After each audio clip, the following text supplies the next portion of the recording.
دین کا کام کرنے والوں پر اتنی رکاوٹیں آج ہیں. ایک اور بات بھی یاد رکھیے، رکاوٹیں اتنی زیادہ دوسری قوم سے نہیں ہیں جتنی زیادہ ہماری اپنی قوم سے ہیں. کسی جگہ پر ایک پروگرام پر اس حدیث کو جانا ہو، وہاں کے لوگ کہتے ہیں حضرت آپ ٹیکنالوجی کی کیوں بات کر رہے ہیں، آپ اللہ رسول کی بات کیجئے نا، ٹیکنالوجی کا ٹاپک کیوں لیا آپ نے؟ برسوں سے اللہ رسول کی بات ہو رہی ہے.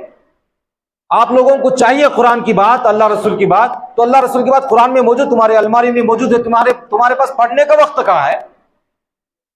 اللہ رسول کی بات، اللہ رسول کے واقعات، صحابہ کے قربانیاں ہر دن تعلیم کے اندر بتائی جاتی ہے. ہر دن فجر کے بعد کسی مسجد میں تعلیم، عصر کے بعد کسی مسجد کے اندر تعلیم ہوتی ہے. وہاں پر وقت نہیں دیتے آپ لوگ، وہ سننے کے لیے وقت نہیں دیتے. اور کئی برسوں سے بقرعید آتی ہے تو حضرت ابراہیم علیہ السلام، اسماعیل علیہ السلام نبیوں کے واقعات سناتے ہیں. رمضان آتے ہیں تو قربانیاں سناتے ہیں، اللہ کے نبی کے صبر سناتے ہیں، صحابہ کا صبر سناتے ہیں.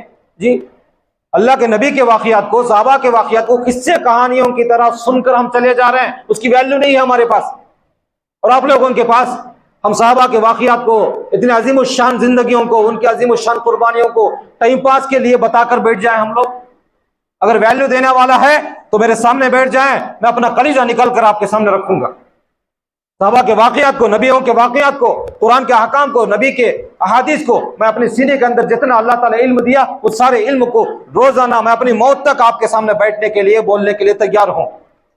آپ میں کوئی ویلیو دینے والا ہے، آپ میں کوئی قدر کرنے والا ہے تو آئیے سامنے. یہ کیا طریقے بنا کے رکھے ہم لوگ؟ تو کہنے کا مقصد، ہم اپنے مقصد زندگی کو بھول گئے اور ضروریات زندگی کو ہائی لائٹ بنا دیے. اس لیے ضروریات زندگی پر انسان جب بات آتی ہے تو پھر وہ منمانی چلانے میں سب سے زیادہ آگے ہے. اب اسے اللہ نظر نہیں آتا، اللہ کے رسول نظر نہیں آتے، صحابہ نہیں دکھتے، ان کی قربانیاں نہیں دکھتے، قرآن حدیث نہیں دکھتے. اسے صرف اس کا مقصد، اس کا ٹارگٹ دکھتا ہے. اس کا ٹارگٹ کیا ہے؟ پیسے کو کمانا، بینک بیلنس بڑھانا، نام بڑھانا، عہدہ بڑھانا، چرچا ہونا، ہمارا نام آگے بڑھ جانا. اس مقصد کے لیے پیدا ہوا. تو جب مسلمان ہو کر پیدا ہوئے ہیں، مسلمانوں کے گھروں میں پیدا ہوئے ہیں، جی، دینداروں کے گھروں میں پیدا ہوئے ہیں، ایمان والے بن کر پیدا ہوئے ہیں، رسول اللہ صلی اللہ تعالیٰ علیہ وسلم کے امت میں پیدا ہوئے ہیں، تو تمہارے اوپر واجب ہے، تمہارے اوپر فرض ہے، تمہارے اوپر ضروری ہے کہ تم حرام کو چھوڑ دیں، حلال کو اپنائیں، ناجائز کو چھوڑ دیں، جائز کو اپنائیں، ناحق کو چھوڑ دیں، حق کو اپنائیں، بے انصافی کو چھوڑ دیں، انصاف کو اپنائیں، بد زبانی کو چھوڑ دیں، غیبت کو چھوڑ دیں، چاڑی چغلی کو چھوڑ دیں، تکلیف دینا چھوڑ دیں. یہ ساری چیزوں کو چھوڑ کر سچے بن کر، نیک بن کر، ایک بن کر، سچے دل والے بن کر، ایک زبان والے بن کر، ایک طریقے والے بن کر جینا تمہارے اوپر فرض اور لازم ہے، واجب ہے تم پر.